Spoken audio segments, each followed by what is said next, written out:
그러면 거기 보면 18번에 담보물권의 통유성이라는 말이 나옵니다. 자, 여기서부터 좀 시작을 하시도록 하겠습니다.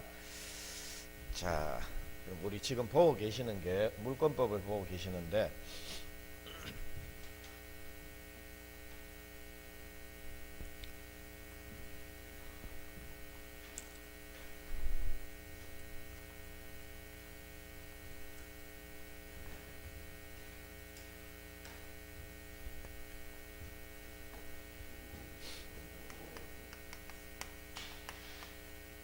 자, 요 물권법은 요거는 자, 법으로 정하는 것만 인정을 하자라는 겁니다. 요거를 물권 법정주의라고 요를 부른다라는 겁니다. 그러면 법정주의 원칙상 우리 민법상 인정되는 물권은 제일 먼저 점유권이 있었고요. 그리고 점유권이라고 하는 것은 물건을 사실상 지배만 하면 인정되는 권리가 바로 점유권입니다. 그리고 점유권의 특징 자체는 이 물건 자체를 정당하게 지배할 수 있느냐는 안 따집니다. 그러면 자, 물건 중에 그러면 물건을 정당하게 지배할 수 있는 그런 물건을 뭐라고 부르냐라고 하면 그거를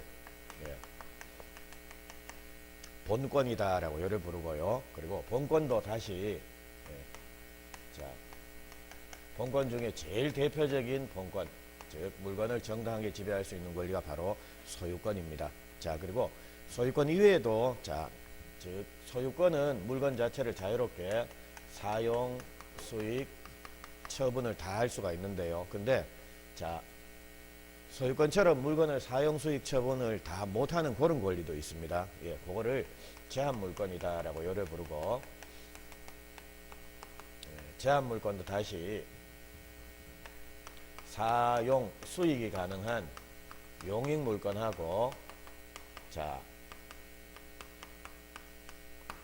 자기가 빌려준 돈을 받기 위해서 물건을 팔 수 있는 이 담보물권이라는 거, 요거로 나눠질 수 있습니다. 그리고 용익물권은 다시 지상권, 지역권, 전세권에서 이렇게 용익물권이 3개고요. 담보물권은 유치권, 질권, 저당권에서 이렇게 3개입니다.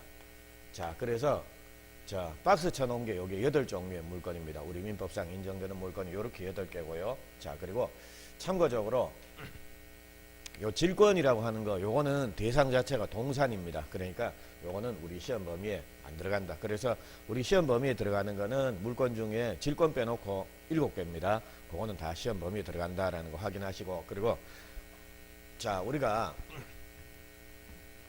자, 이제 앞으로 보셔야 될 내용인데, 자, 이제 점유권과 관련돼서는 크게 3파트에서 시험 문제가 나옵니다.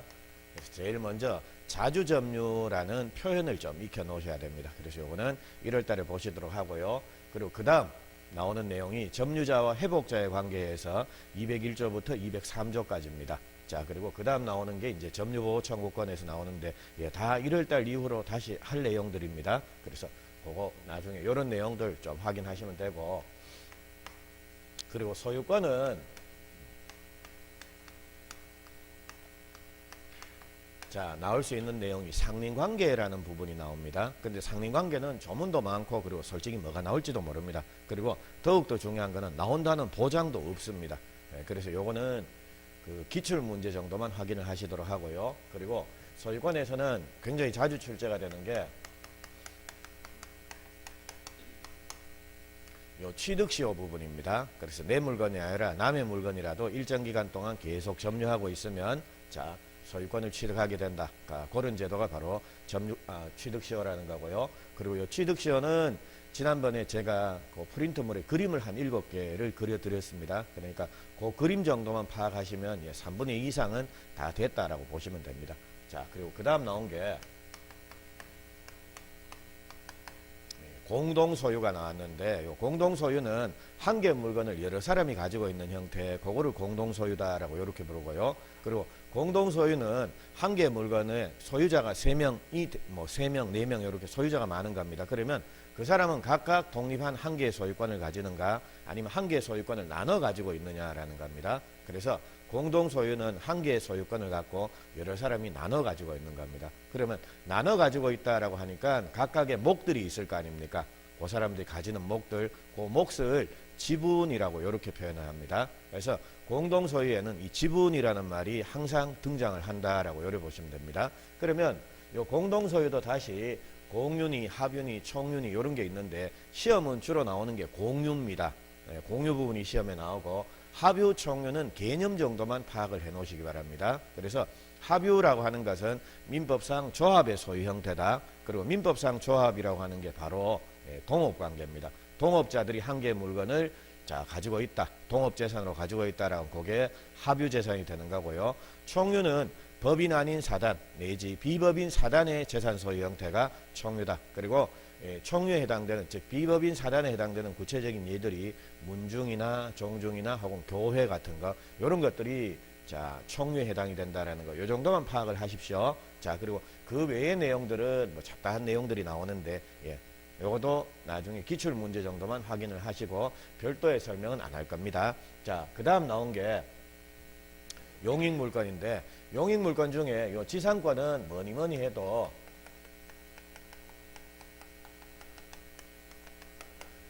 법정지상권입니다. 그러니까 당사자가 계약을 하지 않더라도 법률 규정에 의해서 자동적으로 지상권이 인정이 돼버리는 경우가 있다라는 겁니다. 그거를 법정지상권이라고 요래 부르고 그러면 법정지상권을 취득하기 위해서는 별도로 등기를 해야 됩니까? 등기 없이도 자동적으로 취득할 수가 있습니까? 등기 없이도. 왜냐하면 187조에 나오는 상공, 판경기 할 때 상소, 공용징수, 판결, 경매, 기타 법률 규정에 의한 부동산 물권의 취득은 등기를 요하지 않는다. 그러나 처분할 때는 이제 등기를 해야 된다라는 그런 내용입니다. 그래서 여기서 그런 내용들 쭉 살펴봤습니다. 그리고 요거는 중요하니까 앞으로도 계속 요거는 반복을 하셔야 됩니다. 그리고 요 부분들은 제가 생략을 했고요. 오늘은 요 담보물건 중에 저당권 부분을 좀 설명을 드리도록 하겠다라는 겁니다. 그럼 일단 들어가기 전에 이 담보물건이라고 하는 거 이거는 물건 쓰자라는 권리입니까? 아니면 돈 받자라는 권리입니까? 돈 받자라는 권리입니다. 그러니까 보십시오. 유치권자. 유치권. 세탁소 주인, 카센터 주인이 가지는 권리가 유치권이라 그랬죠. 근데 예를 들자면 카센터 주인이 차술이 다 됐다. 그러면 주인 몰래 그거 막 타고 다니면 됩니까? 안 됩니까? 안 된다 그랬지 않습니까? 그래서 왜냐하면 담보물건이라고 하는 것은 자기가 받을 돈이 있는 거 그 돈 받자라는 권리지 그 물건 쓰자라는 이런 권리는 아니다라는 겁니다. 그래서 똑같습니다. 유치권도 그렇고 저당권도 그렇고. 그래서 담보물건은 쓰는 권리가 아니라 돈 받는 권리다라는 거 그거 하나 기억을 하십시오. 그러면 이제 담보물건들은 공통적인 특징들이 있는데 그거를 지금부터 좀 설명을 드립니다. 그러면 저당권 하나 보시죠. 요 저당권 예를 들자면 갑이란 사람이 언론행으로부터 돈을 이렇게 1,000만 원을 빌렸다라는 겁니다. 그러면 은행이 뭐가 되는 겁니까? 채권자가 될 거고 돈 빌린 사람, 요 사람이 뭐가 되겠습니까? 채무자가 되겠죠. 그래서 요 사람은 돈을 갚아야 될 의무자, 요 사람은 나중에 돈을 받을 수 있는 권리자다라는 겁니다. 근데 그냥 돈을 빌려주니까 얘가 나중에 배째라 이렇게 되는 경우가 있더라는 겁니다. 그러니까 돈 없다. 이래 돼버리면 은행은 그런 일이 비일비재하게 막 생긴다라고 하면 나중에 결국은 은행도 망해버릴 거 아닙니까? 그래서 은행이 내가 당신을 못 믿겠다. 그러니까 당신이 돈을 안 주더라도 나는 뭔가 물건 자체를 하나 지배해가지고 내가 빌려준 돈 1,000만 원 이거 꼭 좀 받고 싶다라는 겁니다. 그래서 이제 은행이 요 집에다가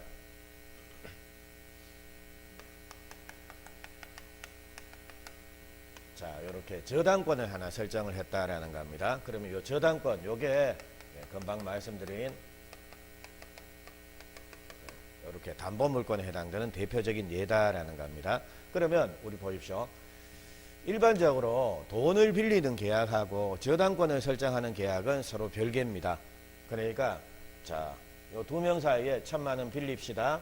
혹은 뭐 오케이 알겠습니다. 빌려주겠어 하는 요 계약을 하나 체결을 할 거 아닙니까? 그래서 돈 빌리는 계약을 체결한 겁니다. 그럼 돈만 빌리면 자동적으로 저당권이 또 성립이 되는 즉 저당권이 발생이 되는 겁니까? 그건 아닙니다.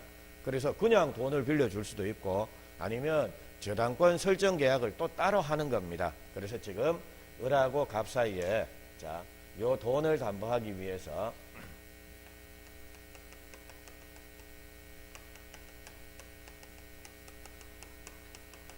이렇게 저당권 설정 계약이라는 것을 별도로 하게 된다라는 겁니다. 그럼 보십시오. 이 저당권 설정 계약의 당사자는 누구냐라고 하면 누가 되는 겁니까? 은행하고 갑 요래 되겠죠. 자, 근데 우리가 자, 물권법 제일 처음에 보실 때 저당권 해가지고 저당권은 자, 저당권자는 채무자 또는 제3자가 점유를 이전하지 않고 자, 담보로 제공한 부동산에 대해서 우선 면제받을 권리가 있다라고 해가지고 자, 지금 저당권을 설정하는 계약에 있어서는 요 물건 주인이 갑이 되는 경우도 있고요. 갑 이외에 다른 사람도 물건을 제공해 줄 수가 있습니까? 없습니까? 있겠죠. 그래서 이런 사람들을 우리가 뭐라고 불렀습니까? 물상보증인이다. 요래 불렀다라는 겁니다. 그러면 요 저당권 설정 계약에 있어서 당사자는 누가 되느냐라고 하면 자, 요 저당권 설정 계약에 있어서 당사자 을은행이 될 거 아닙니까? 을은행 얘는 저당권자가 되는 겁니까? 저당권 설정자가 되는 겁니까? 요 사람. 자, 우리 권자, 설정자 해서 권자는 남의 물건 위에 그러그러한 권리를 가지는 사람, 그리고 설정자는 자기 물건 위에 그러그러한 권리를 설정, 만들어주는 사람이다라는 겁니다. 그래서 집 주인이 항상 뭐가 된다 그랬습니까? 설정자가 된다 그랬지 않습니까? 그러니까 은행이 뭐가 되는 겁니까? 저당 권자가 되는 거고, 그리고 자, 자기 집에서 자, 이제 자기 집에 대해서 자, 은행을 위해서 저당권을 하나 만들어주는 사람, 그 사람이 저당권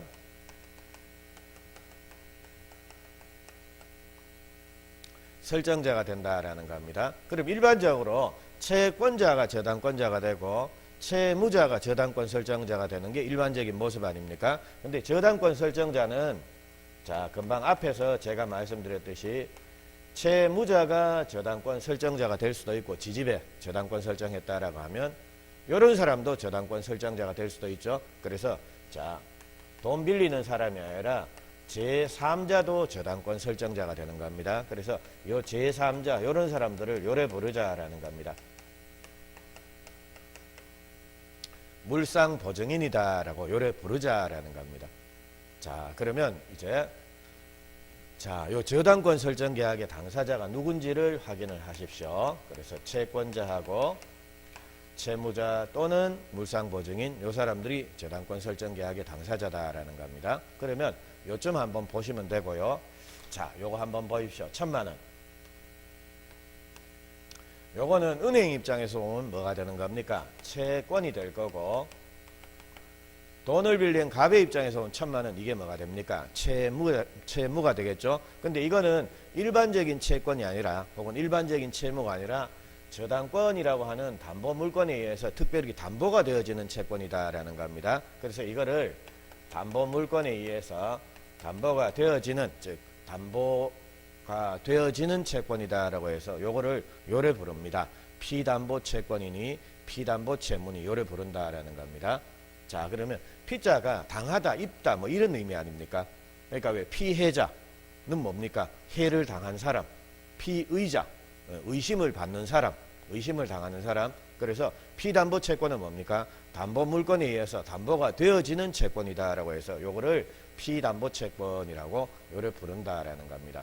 자, 그러면 우리 보십시오.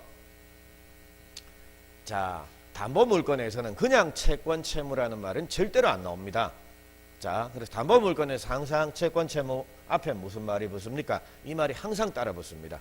피담보 채권이니 피담보 채무니 하는 거. 그러니까 이거는 담보 물건에 의해서 담보가 되어지는 채권이다라고 해서 요래 부릅니다. 그러면 자, 피담보 채권이라고 하는 거, 이거는 쉽게 말하면 결국 뭡니까? 받을 돈. 그리고 얘 입장에서는 피담보 채무라는 건 결국은 뭡니까? 줄 돈, 빌린 돈입니다. 그래서 그거를 피담보 채권 내지 피담보 채무라고 요래 부릅니다. 근데 담보 물건이 아니다라고 하면 일반적으로 그냥 뭡니까? 채권, 채무 이래 부르는데 담보 물건에서는 이 채권, 채무를 요래 부릅니다. 자, 요거 하나 기억을 하십시오. 자, 그러면 여기서 이제 피담보 채권이라고 하는 아주 중요한 개념이 하나 나왔습니다. 자, 요거 하나 보시고 그러면 이제 지금부터 자, 저당권과 같은 이런 담보물건들은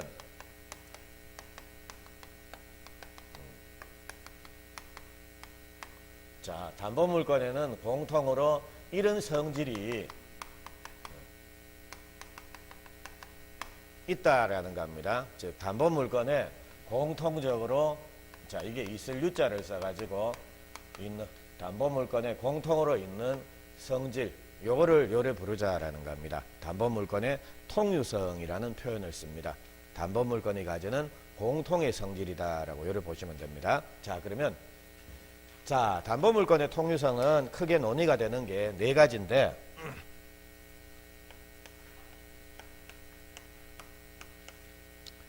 자, 그러면 담보물건의 통유성에서 제일 먼저 나오는 게 뭐가 나옵니까?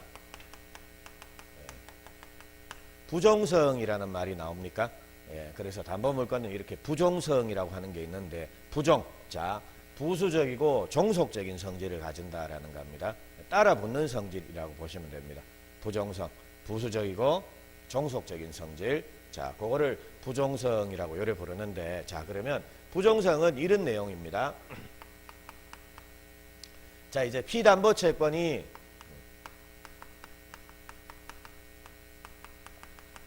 생기거나 없어진다라는 겁니다. 그러니까 예를 들자면 갑이 을로부터 1,000만 원을 빌린다. 그럼 피담보채권이 발생하지 않습니까? 1,000만 원 갚았다. 그럼 피담보채권이 없어지지 않습니까? 그래서 이처럼 피담보채권이 생기거나 없어지는 데 대해서 담보물건도 따라서 생기거나 없어지는 이런 성질을 부종성이라고 이렇게 부릅니다.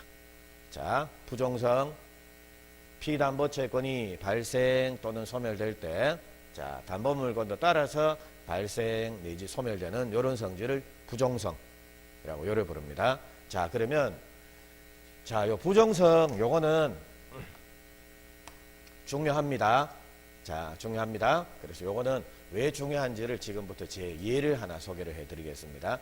자, 예를 들자면 갑이 을로부터 을은행으로부터 돈을 1,000만 원 빌렸다라는 겁니다. 그래서 자, 이제 피담보채권이 발생이 됐으니까 이제 저당권 설정 등기를 한 겁니다. 자, 그래서 저당권이 생겼는데 그 이후에 갑이 을한테 돈 1,000만 원을 갚았다라는 겁니다. 그러면 저당권도 어떻게 된다라는 겁니까? 없어진다라는 겁니다. 되겠죠? 자, 여러분들 분명히 말씀하셨습니다. 그럼 제가 질문 하나 드릴게요. 자, 저당권은 변제를 하면, 즉 변제라는 게 돈 갚는 겁니다. 그래서 저당권은 변제를 하면 당연히 소멸되는 겁니까? 말소 등기까지 해야지만 소멸되는 겁니까?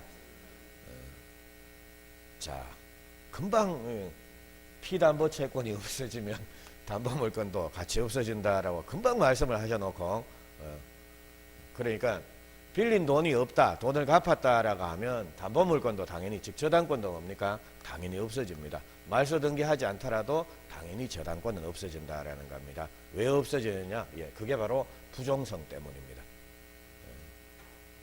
자, 그래서 요거는 요 말입니다. 자, 갑이 을한테에 대해서 자, 저당권을 설정하고 돈 1억을 빌렸다. 그러면 자, 이제 등기부에 보면 저당권 등기가 이렇게 돼 있을 거 아닙니까? 예, 저당권 등기가 이렇게 돼 있는데 이 상태에서 갑이 을한테 돈을 갚았다라는 겁니다. 그러면 이거 말소해야지만 비로소 저당권이 없어지는 겁니까? 그게 아니다라는 겁니다. 갚는 순간 저당권은 뭡니까? 당연히 없어져 버리는 겁니다.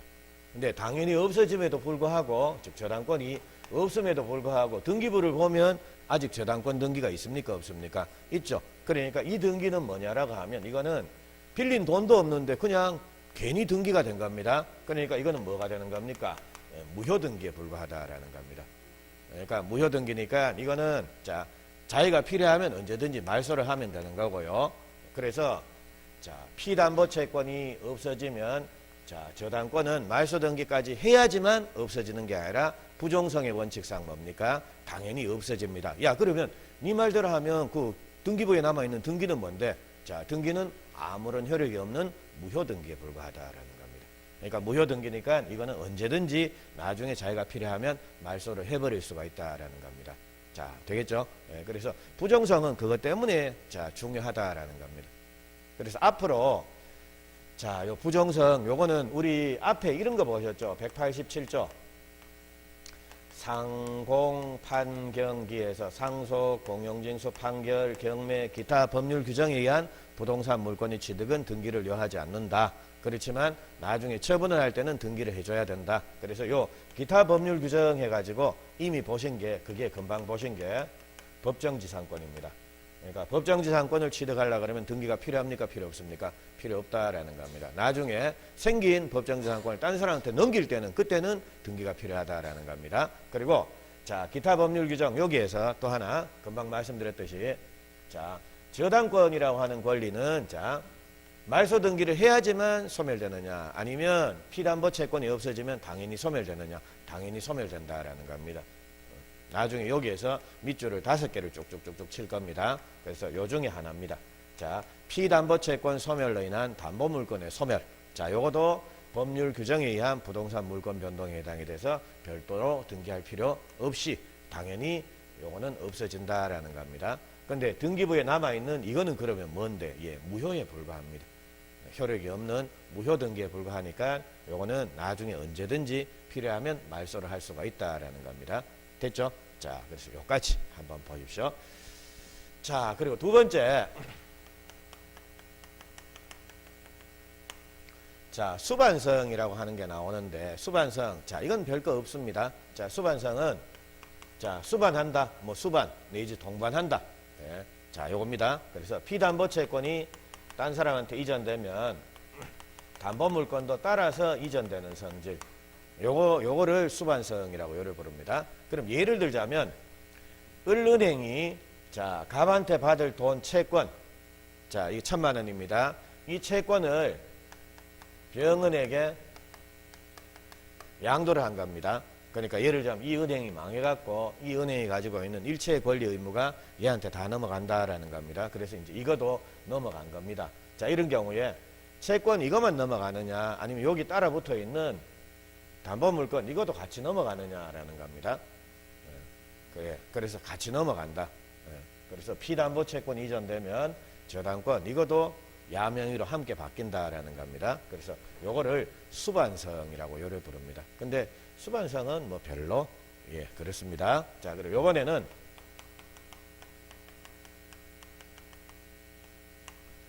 자, 불가분성이라고 하는 게 있는데 불가분 가분은 자 가분 나눌 수 있는 성질. 자, 불가분은 나눌 수 없는 성질. 자, 그러니까 불가분성은 못 나누는 성질이다라고 보시면 됩니다. 자, 그거를 불가분성이라고 부르는데, 자, 요거 불가분성은 요 예 한번 보시죠. 자, 이제 갑이 자 1,000만 원을 빌리면서 요 집에 대해서 저당권을 하나 설정을 해놨다라는 겁니다. 근데 갑이 1,000만 원을 안 갚으면 을은행은 요 집을 경매를 할 수가 있지 않습니까? 근데 요거 방 한 칸만 팔면 1,000만 원 나옵니다. 방 한 칸만 팔아도. 그러니까 이게 예를 들자면 방이 5칸짜리 집인데 방 한 칸만 팔아도 1,000만 원 나온다라는 겁니다. 자, 이런 경우에 은행은 자신의 1,000만 원을 회수하기 위해서 방 한 칸만 팔 수 있습니까? 집 전부를 경매할 수가 있습니까? 예, 집 전부에 대해서 저당권이 설정이 되어 있으니까요. 그래서 자, 요 전체를 팔아갖고 이게 얼마가 나오든지 하여튼 자, 은행은 얼마를 찾아가면 되는 겁니까? 1,000만 원 찾아가면 된다라는 겁니다. 근데 갑이 을한테 999만 원을 갚은 겁니다. 예, 이제 10,000원 딱 남았다라는 겁니다. 근데 10,000원을 안 주고 이제 버티고 있는 겁니다. 자, 이때 이제 을은행은 자, 10,000원을 받기 위해서 이제 경매를 할 수가 일단 있겠습니까? 없겠습니까? 자, 10,000원 남았다. 경매할 수 있습니까? 없습니까? 만약 없다라고 하면 얘는 얘 눈치 싹 보고 1,000만 원 빌리고 난 이후에 야, 요 정도 같으면 경매 안 하겠지 해서 998만 원 줬다가 얘가 하려 그러면 뭡니까? 잠깐만 해서 10,000원 더 줘갖고 999만 원 만들고 그래도 얘가 할 것 같으면 뭡니까? 잠깐만 해서 5,000원 더 주고 자, 이 꼬라지는 하지 말라는 법 없지 않습니까? 그래서 돈이 단 1원이 남았다라고 하더라도 자, 을은행은 자, 갑으로부터 1,000만 원 중에 999만 9,990 뭐 5원까지 받아서 이제 5원 남았습니다. 5원 남았다라고 하더라도 얘가 그 5원을 안 갚으면 자, 언론행은 이 부동산을 경매할 수가 있습니까? 없습니까? 있겠죠. 이론적으로는 가능하다라는 겁니다. 예, 물론 5원 받기 위해서 배보다 배꼽이 더 커지는 짓은 잘 안 하겠지만 짜증나면 자, 그래. 나는 망해도 좋다. 그렇지만 네가 망하는 꼬라지를 꼭 보고 싶다. 자, 우리 괘씸죄에 걸려갖고 경매할 수 있지 않습니까? 그래서 경매를 한다라는 겁니다. 자, 이때 그러면 얘는 1원을 받기 위해서 이거 전부를 경매할 수가 있겠습니까? 아니면 1원어치만 경매할 수가 있겠습니까? 전부. 예. 그러니까 완전 변제를 받을 때까지는 목적물 전부에 대해서 저당권을 행사할 수가 있다라는 겁니다. 요거를 불가분성이라고 요를 부릅니다. 예. 그래서 불가분성은 자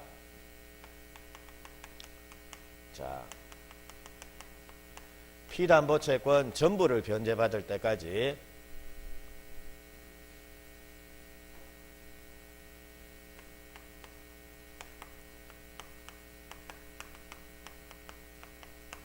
자, 목적물, 즉 저당권이 설정된 집, 자, 목적물 전부에 대해서 저당권을 행사할 수 있는 요런 성질을 불가분성이라고 요래 부른다라는 겁니다. 그러니까 자, 저당권은 돈을 갚으면 갚는 대로 저당권이 착착착착 줄어져 가지고 자, 이제 문짝만 팔 수 있다 이런 게 아닙니다. 그러니까 전부 다를 경매할 수 있는 요런 성질입니다. 그래서 그거를 불가분성이라고 이렇게 부르는데 예, 사실 이거는 거의 출제가 안 됩니다. 요거만 잘 기억을 하시면 되고, 그리고 자, 제일 중요한 게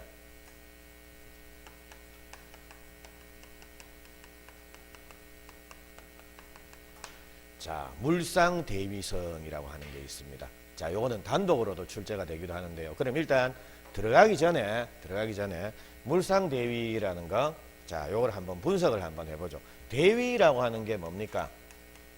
예, 대신 정도로 생각을 하시면 됩니다. 그러니까 대신하는 물건에 가가지고 물건 위에서 저당권을 주장할 수 있는 이런 성질을 바로 물상대위라고 요를 부릅니다. 자, 그럼 이제 물상대위는 요거 한번 보고 가시죠. 자, 여기 많이 복잡하니까 이것들 다 빼버릴게요.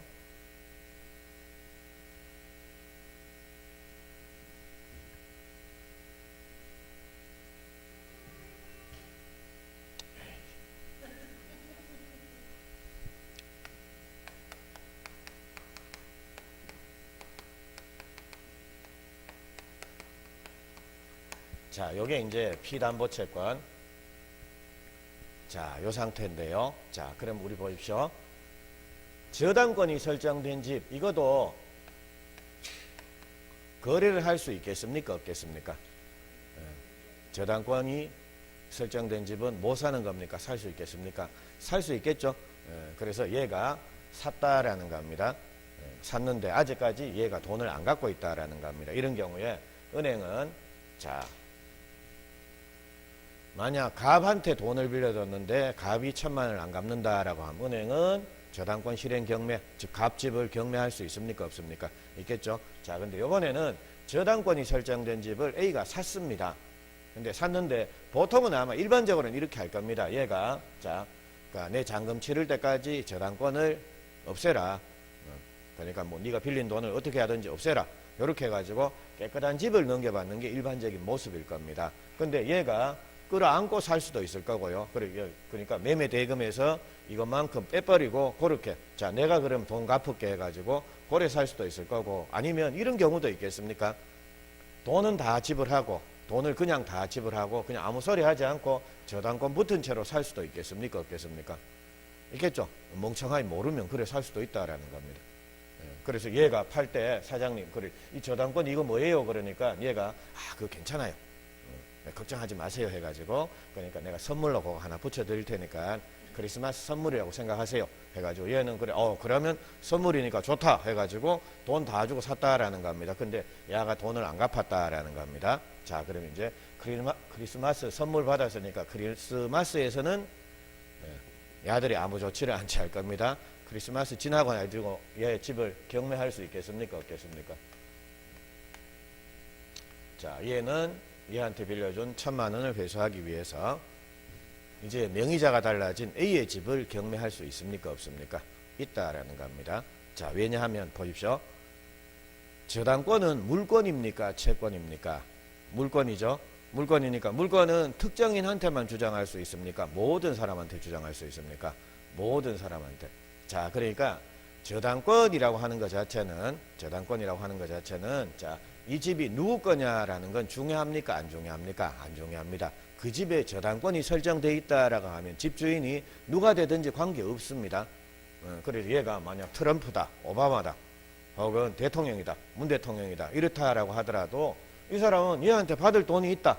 그리고 이것 때문에 집에 저당권 설정해놨다라고 하면 경매할 수 있습니까? 없습니까? 있다라는 겁니다. 되겠죠? 그리고 소유자가 누가 되든지 관계없습니다. 하여튼 이 집에 저당권이 붙어있다라고 하면 이 사람은, 즉 은행은 얘한테 받을 돈이 있는데 얘가 안 준다라고 하면 당연히 경매할 수가 있습니까? 없습니까? 있다라는 겁니다. 되겠죠? 그래서 끝까지 쫓아가가지고 주인이 누가 되든지 관계없습니다. 하여튼 나는 1,000만 원 받기 위해서 이 집에 저당권 설정되어 있으니까 나는 이거 회수해 가겠다. 이거 가능하다라는 겁니다. 자, 그런데 문제는 이제는 쫓아가고 싶어도 쫓아갈 수가 없습니다. 예를 들자면 이 집 자체가 화재가 나버렸다라는 겁니다. 화재로 인해서 멸실이 돼버렸다. 자, 그래서 이제 마침 집에 보험을 들어놔가지고 보험금이 생겼다라는 겁니다. 자, 그리고 이번에는 저당권이 설정된 토지 자체가 국가에 수용이 되는 바람에, 자, 수용, 보상금 이런 게 나왔다라는 겁니다. 자, 그래서 요런 것들이 생겼다. 자, 그러면 저당권자는 집이 있으면 그 집 자체에 저당권이 설정되어 있으면 소유자가 누가 되든지 간에 관계없이 뭡니까? 그 집을 경매해서 자기가 빌려준 돈 1,000만 원을 회수해 갈 수가 있다라는 겁니다. 근데 자, 집을 경매를 하려고 보니까 집이 없습니다. 화재로 인해서 소실이 돼버렸다, 수용이 돼버렸다. 대신 이런 것들이 생겼다라는 겁니다. 보험금, 보상금 이런 게 나왔다. 그러면 저당권자는 여기 가가지고 저당권을 행사할 수가 있겠는가? 즉 여기 가가지고 자, 내가 우선 변제 받아야 되는 1,000만 원은 내가 먼저 찾아가야 되겠다라고 주장할 수가 있겠느냐라는 겁니다. 있을까요? 없을까요? 예. 만약 집이 없고 집에 저당권이 설정이 되어 있으니까 집이 만약 사라졌다라고 하면 더 이상 저당권 행사를 못한다. 이렇게 되면 일반적으로 제가 갑이다라고 하면 이렇게 하겠습니다. 저는 은행 가가지고 대출 받고 오는 길에 어디 가겠습니까? 보험사 가가지고 보험 들겠죠? 보험 들고 집에 오면서 페인트 가게 들려서 신나 2리터 사고, 그리고 편의점 가서 라이터 하나 사고, 그래서 뭐 날도 추운데 불 확 질러버리는 거죠. 그럼 이거는 은행이 만약 손을 못 댄다라고 하면 이꼬라지가 날지 말라는 법 없지 않습니까? 그러니까 은행이 여도 손을 댈 수가 있어야지만 제 같은 인간이 안 나올 거 아닙니까? 안 그렇습니까? 그래서 자, 요런 것들을 우리가 집이 없어지고 난 이후에 다른 물건이 생긴 겁니다. 요거를 앞으로 요런 표현을 쓸 겁니다.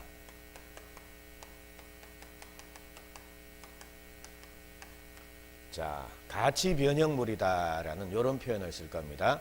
그러면 저당권자는 이 가치 변형물에 가서도 저당권을 주장할 수가 있느냐라는 겁니다. 있습니까? 없습니까? 있다라는 겁니다. 그런 성질을 요래 부릅니다.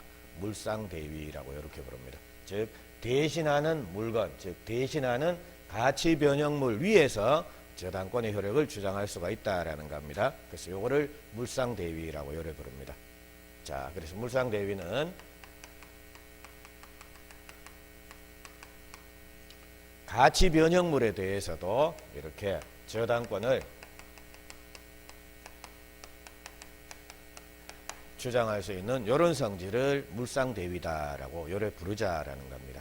자, 됐죠? 자, 그럼 우리 물상대위와 관련돼서 조문 하나만 보고 가시죠. 거기 자, 18번 내용은 대충 제가 설명을 드렸는데 제일 밑에 9페이지에 제일 밑에 한번 보십시오. 342조 조문 나옵니까? 예, 조문 한번 확인하시죠. 제목이 뭐로 되어 있습니까? 물상대위라고 되어 있죠. 자, 그럼 그거 한번 보십시오.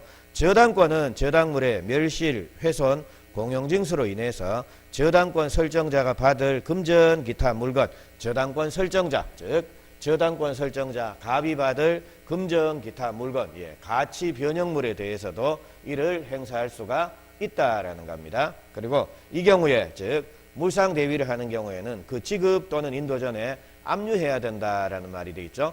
그래서 미리 압류를 할 필요가 있습니다. 자, 요게 이제 물상 대위라는 건데, 자, 그러면 자, 요 물상 대위는 단독으로도 출제가 가능하니까 19번 보십시오. 저당권의 효력이 미치는 범위에서 그 동그라미 1번 나옵니까? 네, 동그라미 1번에 그 보니까 물상 대위해서 그 나옵니까? 342조 해가지고 자 이제 여기서 한 3개 정도가 이렇게 논의가 됩니다. 그래서 매매 대금이나 차임 등에 대해서도 물상 대위가 인정이 되는가라는 이런 말이 나오고, 그 다음에 자 지급이나 인도 전에 압류해야 함, 반드시 저당권자가 압류해야 되는가라는 이런 말이 나오는데, 자 요거를 이제 풀어서 좀 설명을 드릴게요. 자, 그럼 물상대위의 개념은 봤습니다. 물상대위라고 하는 것은 가치 변형물에서도 저당권을 주장할 수가 있다, 즉 행사할 수 있다, 이런 성질을 자 물상대위라고 요래 부른다라는 겁니다. 자, 근데 자 요거 한번 보십시오.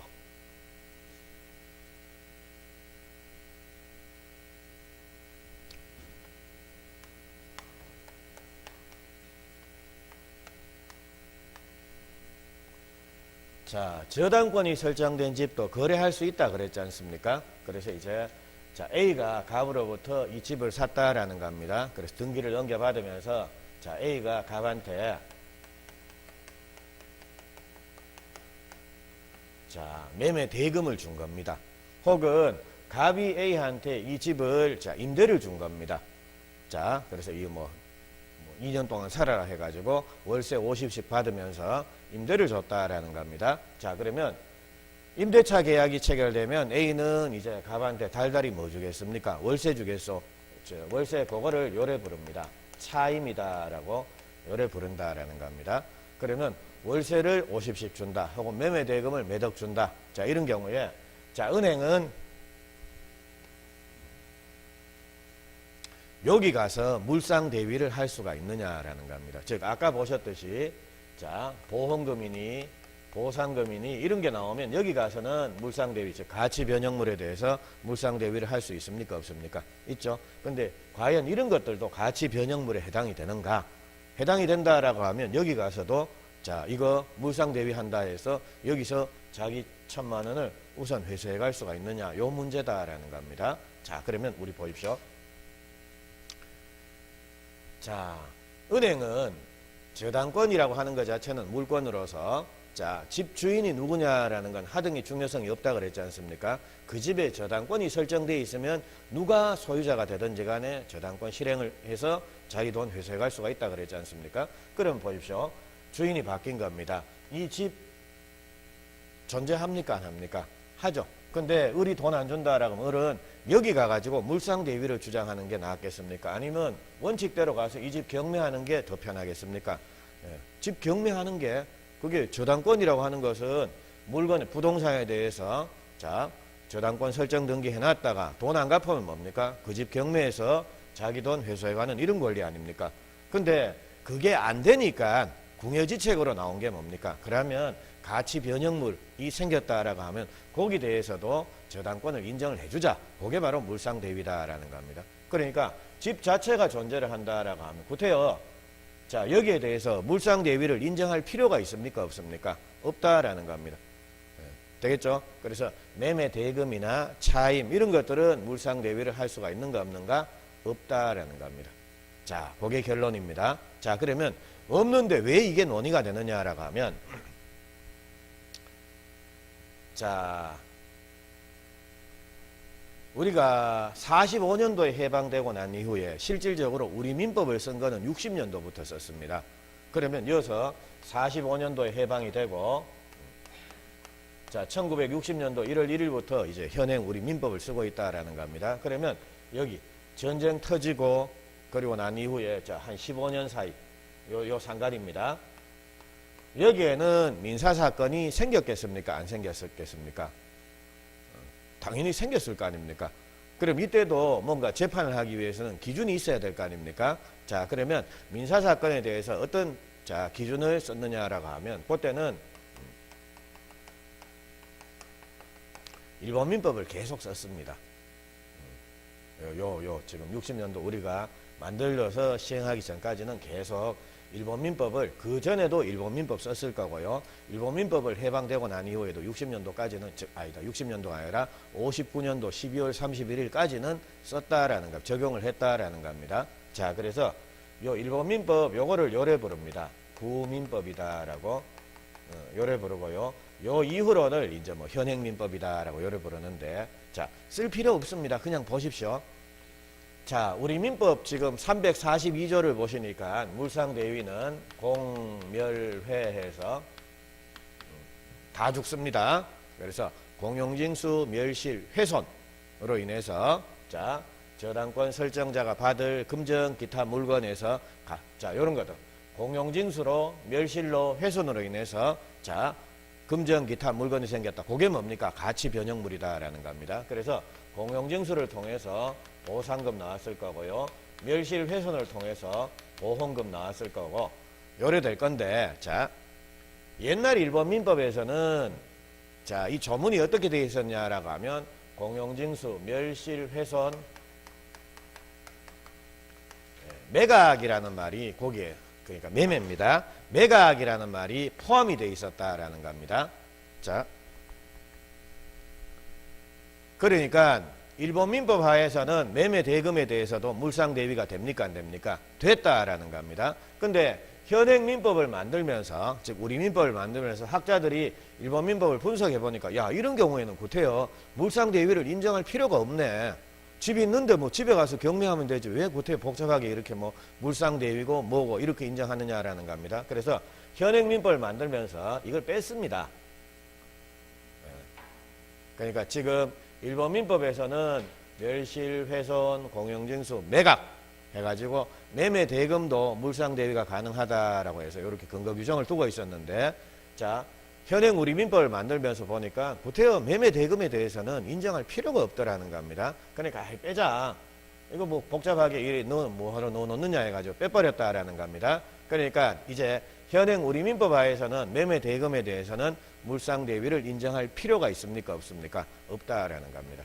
예, 그래서 그것 때문에 이게, 자, 이따금씩 그렇게 등장을 합니다. 그래서, 자, 물상 대위가 인정이 되려 그러면 이거 자체가 존재를 안 해야 됩니다. 그러니까 이 집 자체를 경매를 하려고 보니까 그게 없더라. 이래 되면 할 수 없이 뭡니까? 그러면 가치 변형물에 가서라도 저당권의 효력을 인정을 해주자라는 게 물상 대위다라는 겁니다. 그러니까 매매 대금 나온다라는 건 결국은 이거 누군가 소유가 될지는 모르겠지만 하여튼 집은 존재합니까 안 합니까? 하죠. 그러니까 구태여 물상 대위를 인정할 필요가 있습니까 없습니까? 없다라는 겁니다. 예, 그래서 매매 대금이나 차임 이런 것들은 일본 민법 하에서는 물상 대위가 인정이 되지만, 자, 우리 민법 하에서는 근거 규정이 없습니다.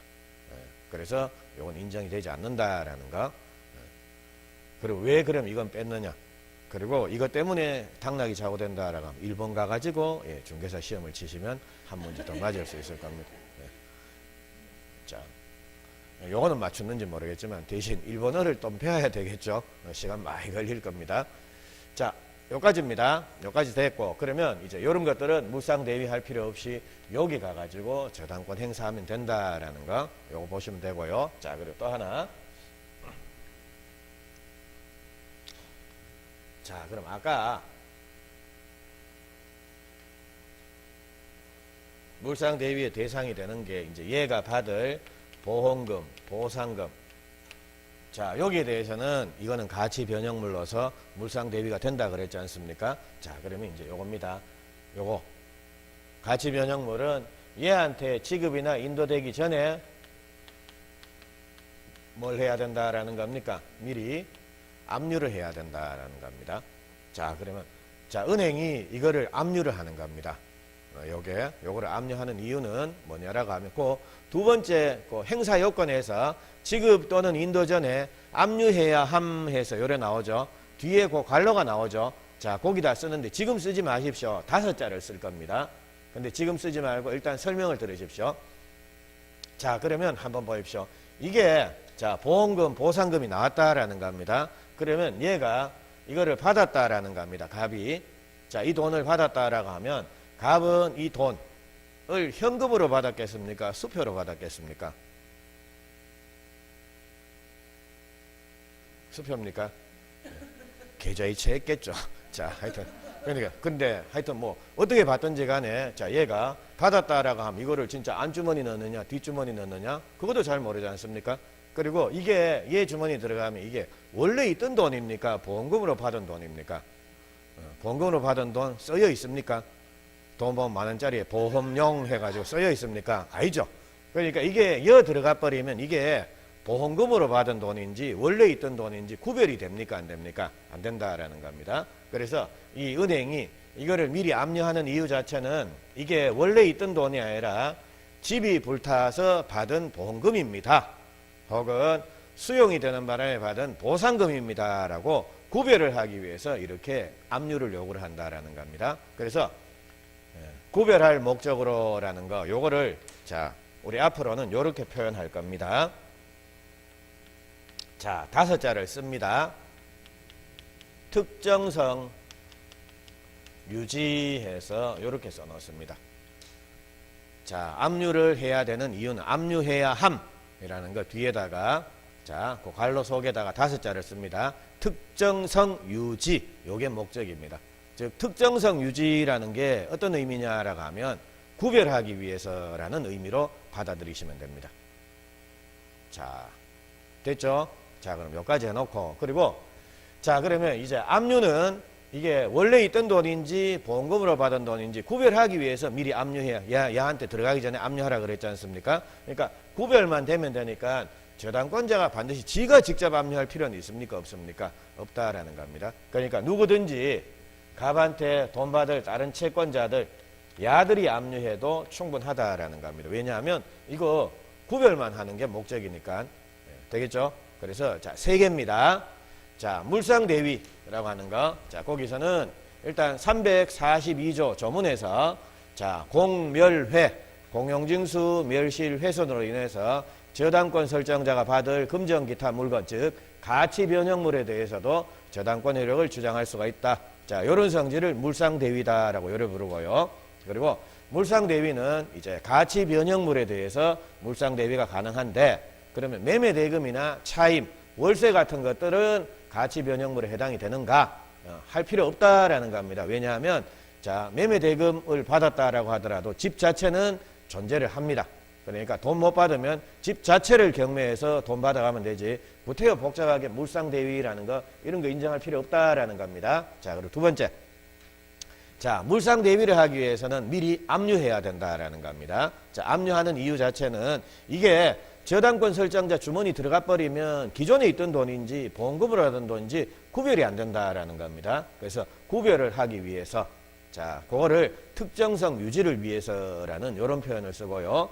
그리고 구별만 되면 되니까 반드시 저당권자가 지가 직접 압류할 필요는 있습니까? 없습니까? 없다라는 겁니다. 자 여기까지 한번 보시면 됩니다. 자 여기까지 말씀을 드리고 자 앞으로 우리가 이걸 보면서 자 요서 요거는 하나 눈여겨봐 놓으십시오. 그럼 저당권에 있어서 제일 중요한 효력이 뭐겠습니까? 우리 상식적으로 왜 돈 들어가면서 저당권 설정 등기 그냥 믿고 빌려주면 되는데 그리고 돈 받으면 되는데 왜 구태여 돈 들어가면서 저당권 설정 등기 하느냐라는 겁니다. 그러니까 뭔가 필요성이 있으니까 돈 깨져가면서 저당권 설정 등기 할 거 아닙니까? 그래서 저당권을 취득하는 거 아닙니까? 자 그러면 자 저당권 즉 담보물권에 있어서 제일 중요한 효력이 뭐냐라고 하면 예, 이겁니다.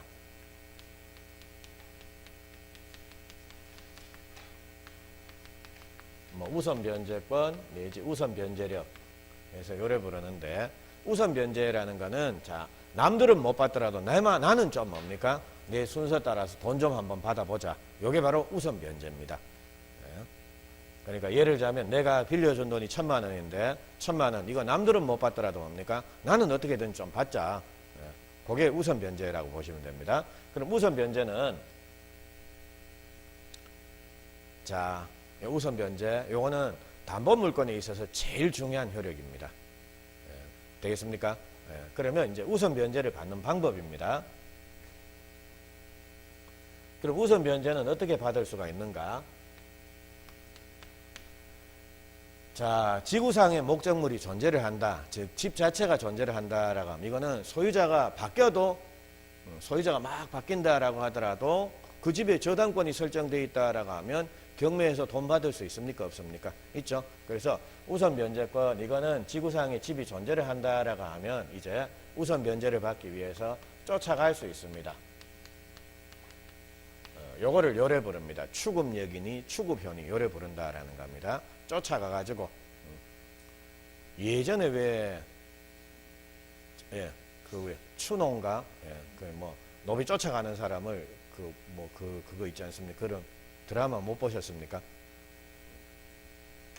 하긴 하도 오래 전에 와가지고 저도 가물가물합니다. 내용은 하나도 기억 안 나고 장혁이밖에 생각이 안 나요. 하여튼 그것처럼 쫓아가가지고 저당권의 효력을 주장할 수가 있다라는 겁니다. 그거를 추급력이라고 요래 부릅니다. 쫓아가서 받을 수 있다. 근데 이번에는 쫓아가고 싶어도 못 쫓아갑니다. 공멸회 돼가지고 그래서 못 쫓아간다. 대신 가치 변형물이 생겼다라는 겁니다. 그럼 요 가치 변형물에서 우선 변제는 어떻게 받는가? 즉 우선 변제를 받을 수 있는 이런 성질을 요거를 금방 우리 보셨듯이 물상대위권이니 물상대위성이니 요래 부릅니다. 그러니까 요거는 꼭 외우십시오. 우, 물, 추해서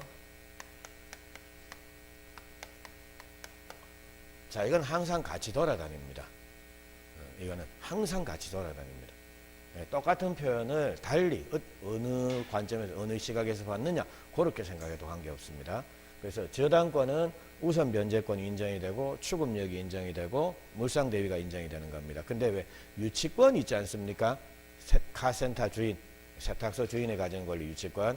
유치권은 물상대위가 안 됩니다. 물상대위가 안 된다라는 건 결국은 뭡니까? 추급할 수도 있습니까? 없습니까? 없습니다. 그리고 유치권은 우선 변제도 인정이 됩니까? 안 됩니까? 안 됩니다.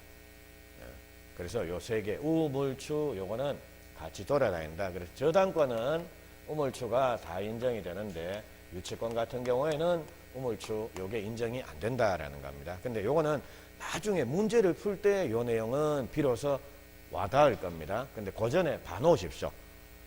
봐놓고 그냥 우물추 뭔지는 모르죠. 뭡니까? 그냥 외우십시오. 자, 그까지 보시면 됐습니다.